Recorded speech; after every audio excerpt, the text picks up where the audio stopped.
May mga magsasaka na hindi umaasa sa kemikal para protektahan ang kanilang mga pananim. Sa halip, umaasa sila sa isang munting insekto. Isang nilalang na madalas nating makitang gumagapang lang sa mga dahon. Pero sa likod ng kanilang anyo ay may mahalagang gampanin sa kalikasan. Ang mga ladybird beetles o mas kilala bilang ladybug ay maliliit na insekto na may makukulay na pakpak, karaniwang pula o kahel na may mga itim na tuldok. Madalas silang makita sa mga dahon ng halaman, lalo na kung saan may mga maliliit na insekto. Ngunit hindi lamang sila karaniwang insekto.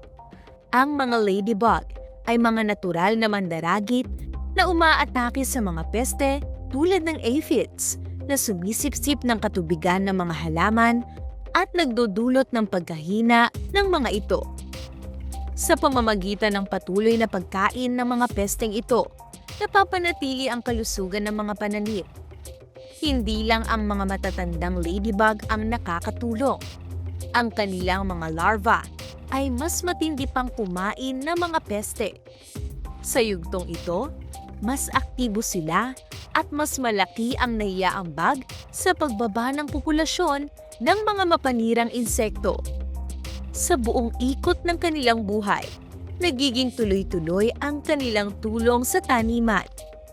Dahil dito, ang mga ladybugs ay bahagi ng biological pest control, isang paraan kung saan ang kalikasan mismo ang kumikilos upang protektahan ang mga pananim nang hindi na kailangang umasa sa mga kemikal o gawa ng tao. Ang presensya ng mga ladybug sa isang taniman ay senyales ng isang malusog na kapaligiran.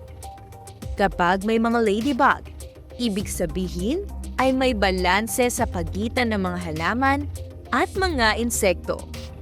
Hindi nila tuluyang nililipol ang mga peste, kundi kinokontrol lamang ito upang mapanatili ang kaayusan ng ecosystem. Dahil hindi sinisira ng ladybug ang mga dahon o bunga, nananatiling ligtas ang mga pananim. Ang kanilang ginagawa ay pagkontrol, hindi pagwasak. Nakamamangha, hindi ba?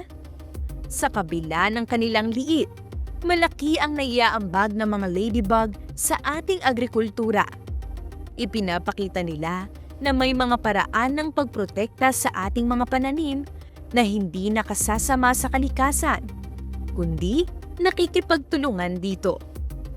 At sa bawat munting nilalang na ating mas nakikilala, mas lumalalim ang ating pagtingin sa kaayusan ng mundo. Isang paalala ng mga wonders of creation.